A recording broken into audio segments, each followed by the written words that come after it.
we could learn from our mistakes. Of course, if you are Donald Trump, you never make a mistake. So perhaps that's why Trump learned nothing from the reactions to the Ukraine mess, in which, among other things, the White House stepped all over a whistleblower in pursuit of its partisan goals rather than consider whether what it was doing was fully legal, truthful, moral or otherwise right. The resulting impeachment proceedings.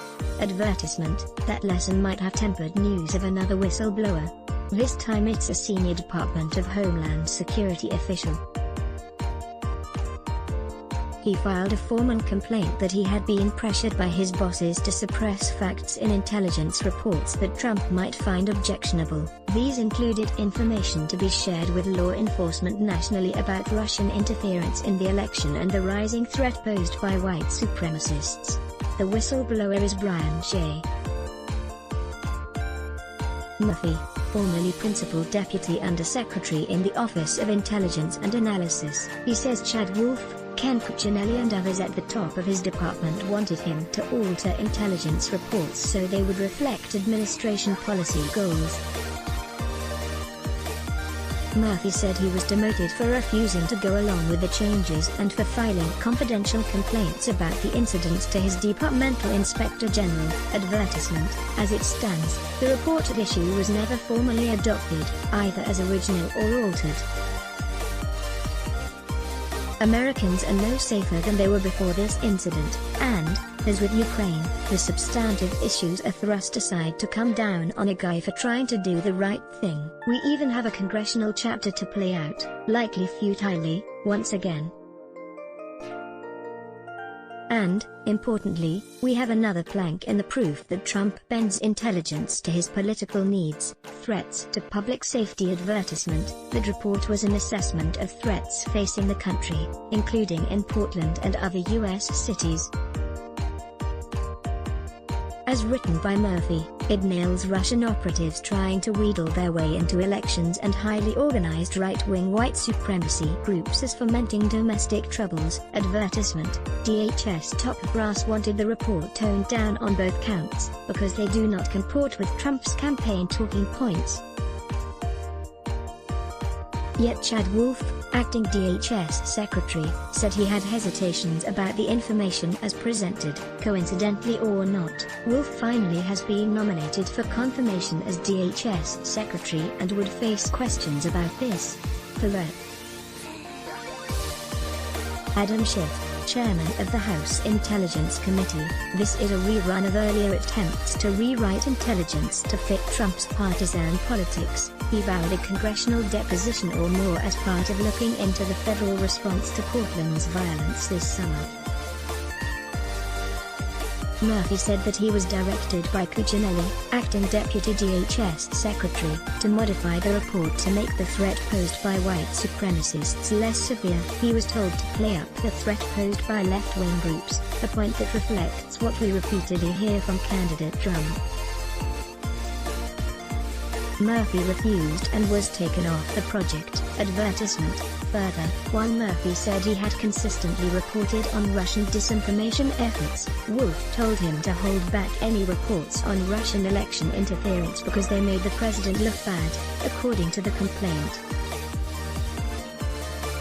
He also said Wolf told him to report on interference by China and Iran, instead, on instructions came from White House National Security Advisor Robert O'Brien.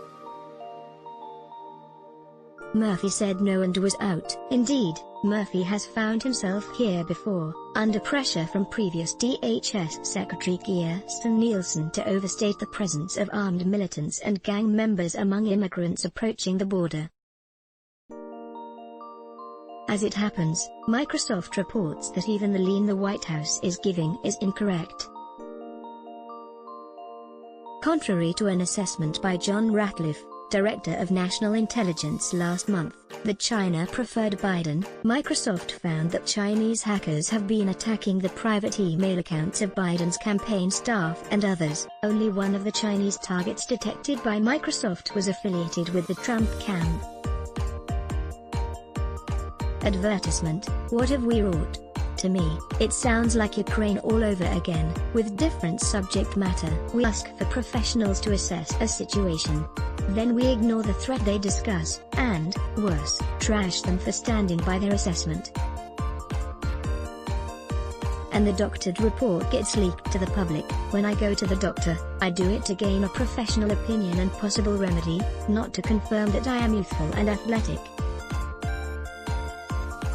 It has been Republicans, among them conservatives Chuck Grassley of Iowa, who most loudly defend whistleblowers as the necessary counterbalance in our information systems.